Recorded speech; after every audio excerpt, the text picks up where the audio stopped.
Gustav, a short spy detective Ashenden story by Somerset Maugham.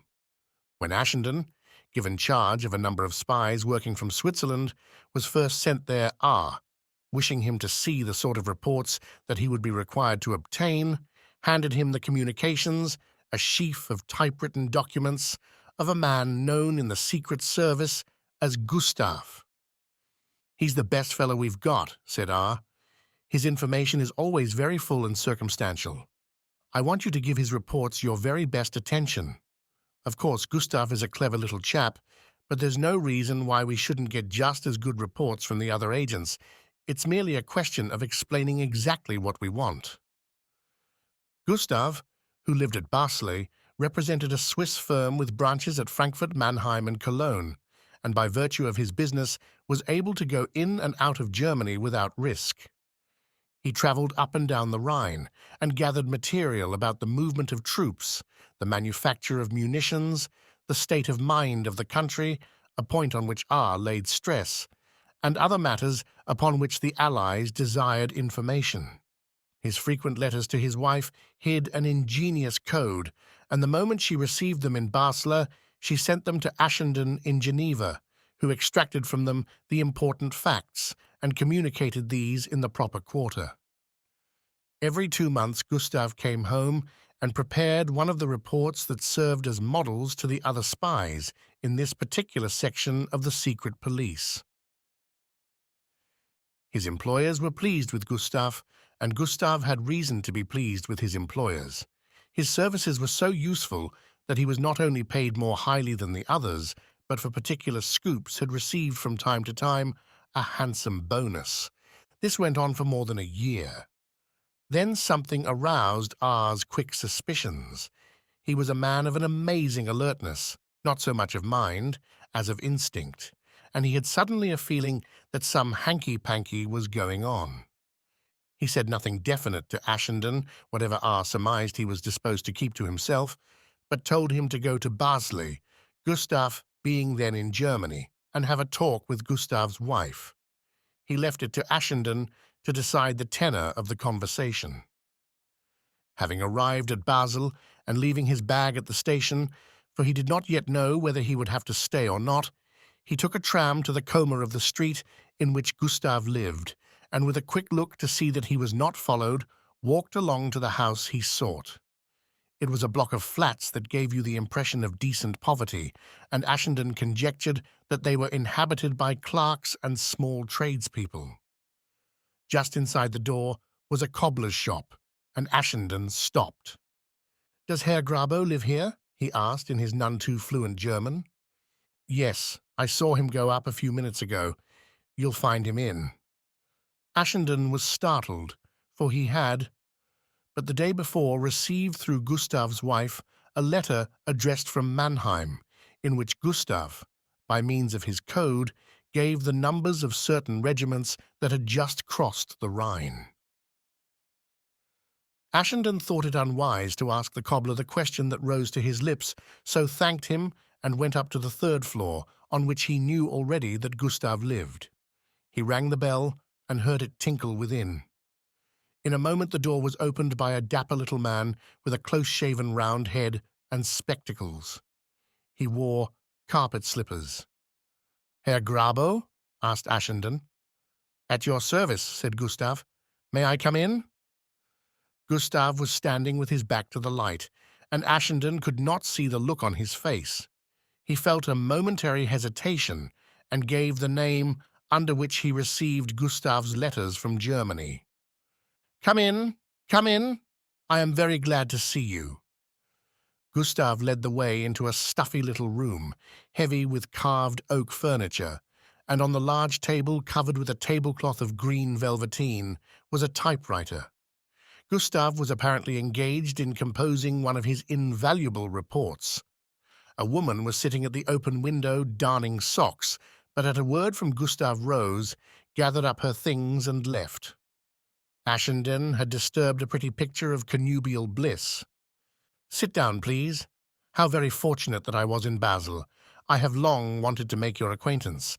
I have only just this minute returned from Germany." He pointed to the sheets of paper by the typewriter. "I think you will be pleased with the news I bring. I have some very valuable information." He chuckled. "One is never sorry to earn a bonus." He was very cordial, but to Ashenden his cordiality rang false. Gustav kept his eyes, smiling behind the glasses, fixed watchfully on Ashenden, and it was possible that they held a trace of nervousness. "And then you must have travelled quickly to get here only a few hours after your letter, sent here, and then sent on by your wife, reached me in Geneva." "That is very probable. One of the things I had to tell you is that the Germans suspect that information is getting through by means of commercial letters, and so they have decided to hold up all mail at the frontier for 48 hours." "I see," said Ashenden amiably. "And was it on that account that you took the precaution of dating your letter 48 hours after you sent it?" "Did I do that? That was very stupid of me. I must have mistaken the day of the month." Ashenden looked at Gustav with a smile. That was very thin. Gustav, a businessman, knew too well how important in his particular job was the exactness of a date.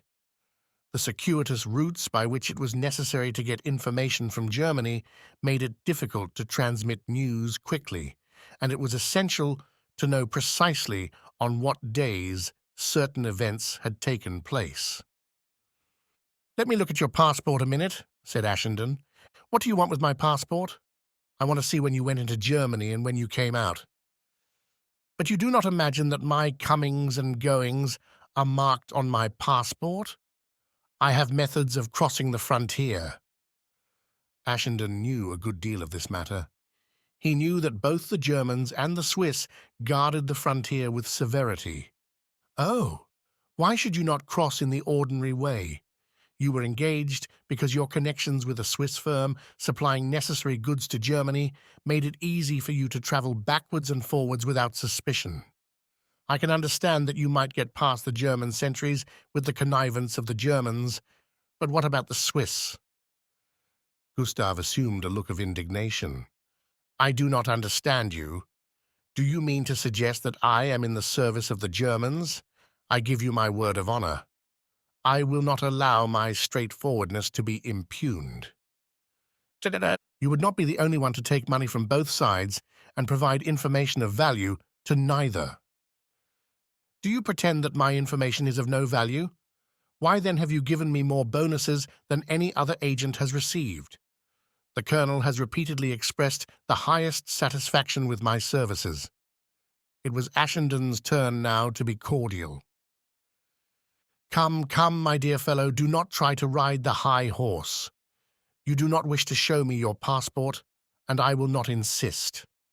You are not under the impression that we leave the statements of our agents without corroboration, or that we are so foolish as not to keep track of their movements. Even the best of jokes cannot bear an indefinite repetition. I am in peacetime a humorist by profession, and I tell you that from bitter experience." Now Ashenden thought the moment had arrived to attempt his bluff. He knew something of the excellent but difficult game of poker. "We have information that you have not been to Germany now, nor since you were engaged by us, but have sat here quietly in Basel, and all your reports are merely due to your fertile imagination." Gustav looked at Ashenden and saw a face expressive of nothing but tolerance and good humor. A smile slowly broke on his lips, and he gave his shoulders a little shrug. "Did you think I was such a fool as to risk my life for £50 a month? I love my wife." Ashenden laughed outright. "I congratulate you. It is not everyone who can flatter himself that he has made a fool of our Secret Service for a year. I had the chance of earning money without any difficulty. My firm stopped sending me into Germany at the beginning of the war, but I learned what I could from the other travelers. I kept my ears open in restaurants and beer cellars, and I read the German papers. I got a lot of amusement out of sending you reports and letters." "I don't wonder," said Ashenden. "What are you going to do?" "Nothing. What can we do? You are not under the impression that we shall continue to pay you a salary. No, I cannot expect that.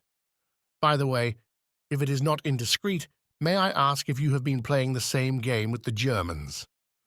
Oh no, Gustav cried vehemently. How can you think it? My sympathies are absolutely pro-ally. My heart is entirely with you. Well, why not? Asked Ashenden. The Germans have all the money in the world, and there is no reason why you should not get some of it. We could give you information from time to time that the Germans would be prepared to pay for. Gustav drummed his fingers on the table. He took up a sheet of the now useless report. The Germans are dangerous people to meddle with. You are a very intelligent man, and after all, even if your salary is stopped, you can always earn a bonus by bringing us news that can be useful to us. But it will have to be substantiated. In the future, we pay only by results. I will think of it. For a moment or two, Ashenden left Gustav to his reflections. He lit a cigarette and watched the smoke he had inhaled fade into the air. He thought too. Is there anything particular you want to know? Asked Gustav suddenly. Ashenden smiled. It would be worth a couple of thousand Swiss francs to you if you could tell me what the Germans are doing with a spy of theirs in Lucerne. He is an Englishman, and his name is Grantley Capor. I have heard the name, said Gustav. He paused a moment. How long are you staying here? As long as necessary. I will take a room at the hotel and let you know the number. If you have anything to say to me, you can be sure of finding me in my room at 9 every morning and at 7 every night. I should not risk coming to the hotel, but I can write. Very well. Ashenden rose to go, and Gustav accompanied him to the door.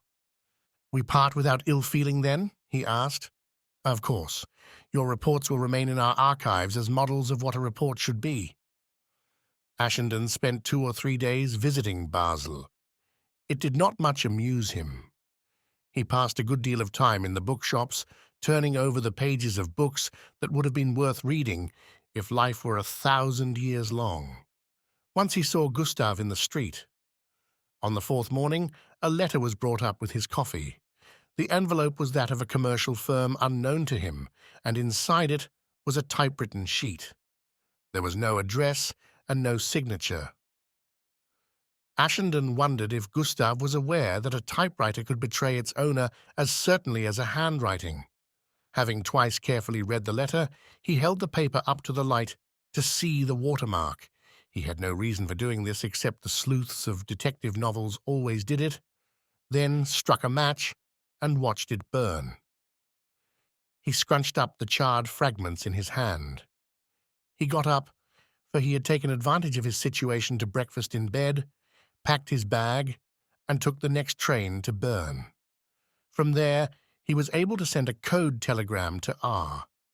His instructions were given to him verbally 2 days later, in the bedroom of his hotel at an hour when no one was likely to be seen walking along a corridor, and within 24 hours, though by a circuitous route, he arrived at Lucerne.